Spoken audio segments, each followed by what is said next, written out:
Good evening and welcome to a new edition of To The Point.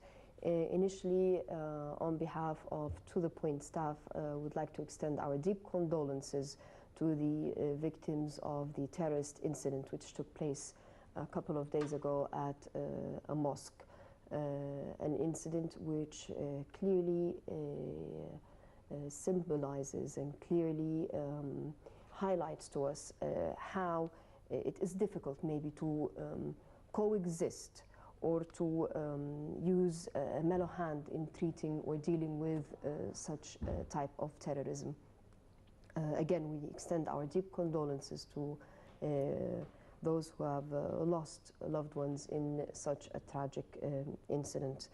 And speaking of that incident, that raises a lot of questions at this juncture. Initially, an emergency or a protest law is being under discussion right now, and this law is being met with mixed feelings even within the liberal camp itself.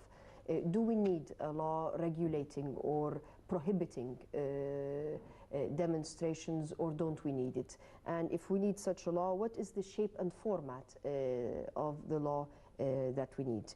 And more importantly, November the 14th is the end of the emergency law period as was stipulated by our constitutional referendum. And that takes us to another issue. November the 14th, the Egyptian army were supposed to thank, and they're supposed to go back to the rightful places. And that is not in the middle of the streets in different governorates in Cairo and elsewhere.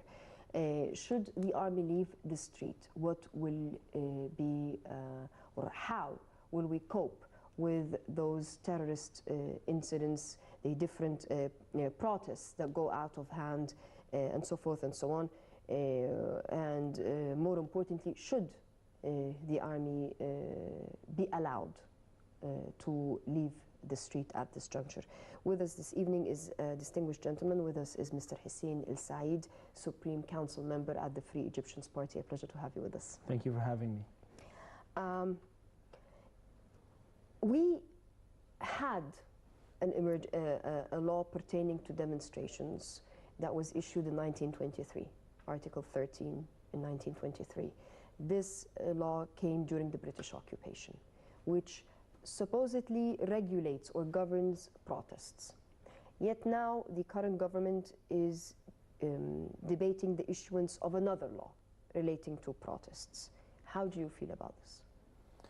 The law that is currently being discussed nationwide by all political forces is quite controversial, because it does not only limit the kinds of protests that actually do take place in the streets, whether in the major cities or the suburbs. It actually prohibits certain kinds of protests, like sit-ins. And coming from a government that actually came into power through massive waves of sit-ins and protests over the span of 1 year, it was quite alarming to see them take this step initially. But as far as a law that regulates protests, I don't see why we should not have one. But at this crucial time, I think it should be an elected body that should actually take the step. The way the government is proposing this law is that it's raising the bar so high that when faced with opposition, it would lower it a little bit, and then it'll manage to pass the law. And I don't think that this is the right way to go about things. If they do need to really pass this law, then they need to amend it. They need to put certain rights that they need to protect the freedom of speech, the right to actually speak freely, the right to protest in a possible and feasible manner in that law. And once they paraphrase it into a proper law, then we can have another discussion and see if it does fit. But till now, honestly, I don't think we see anything that is actually worth passing as a proper law. So the current law as is, you don't believe it should be passed? I don't think it's acceptable. But you think that some kind of a protest law has to be passed? It has to be, no, it doesn't have to be passed. We already do have a protest law, as you mentioned, that has been modified over the years. But it was never actually implemented. If they do implement the already existing law, I don't see the need for this new law. Plus, Egypt is nicknamed the country of laws, where we do have massive amounts and massive numbers of different laws that are never implemented because the executive authority never actually bothers to implement them. So adding another one to this bill with an impossible to implement law only weakens the whole state. Okay, let me play the devil's advocate here. Let me take the position of a mother who fears sending her kids to school. A mother who fears her kids in university, like what's taking place in Al-Azhar and in other governorates today, some aggressive aggression took place.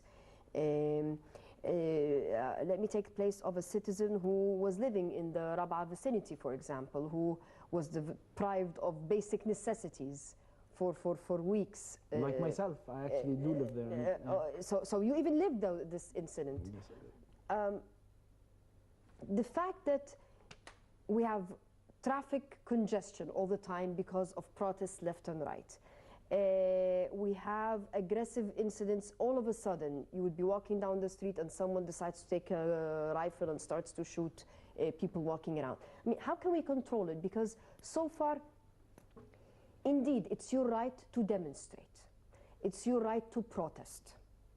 But it's my right that your protests do not endanger me, that Absolutely your demonstrators do not bother me and deprive me of my basic necessities, of being able to go to my home, of being able to go to my doctor, of sending my kids to school, and so forth and so on. Absolutely How can we true. make that mix? Because right now, this mix does not exist.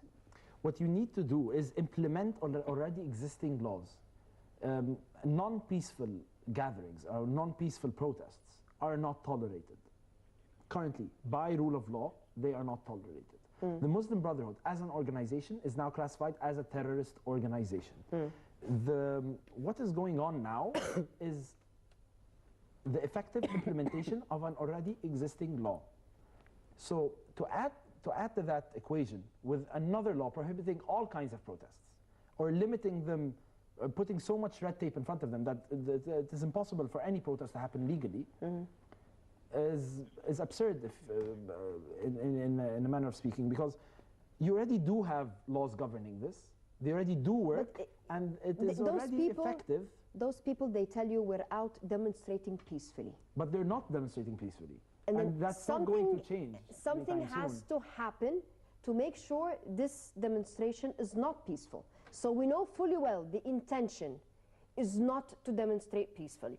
The intention is that the roadmap, which most Egyptians agreed to, does not get implemented, that we continue to be in that vicious cycle of getting nowhere. Yeah, this is very clear. The roadmap has to be implemented. There's no way that this roadmap can change. And I think this has become pretty obvious during the past few weeks. But given the protests, protests by a terrorist organization or mass gatherings of a terrorist organization, militia, are not tolerated by law.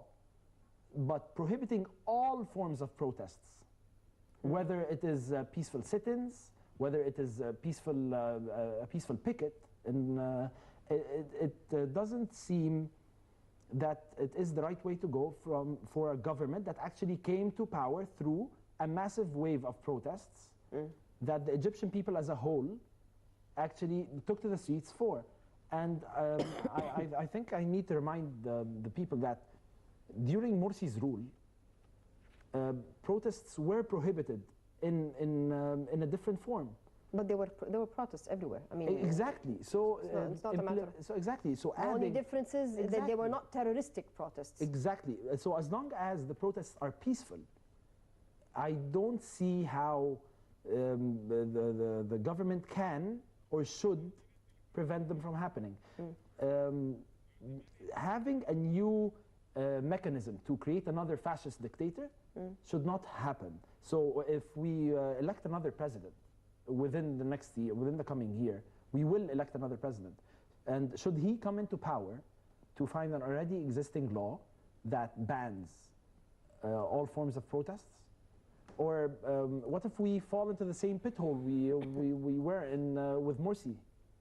It will put us into an endless cycle that we cannot break. Okay, with us on the line is Engineer Hussein Ali, the official spokesperson for the Congress Party. Engineer Ali, can you hear us? Engineer Ali, can you hear us? Do we have Engineer Ali on the line?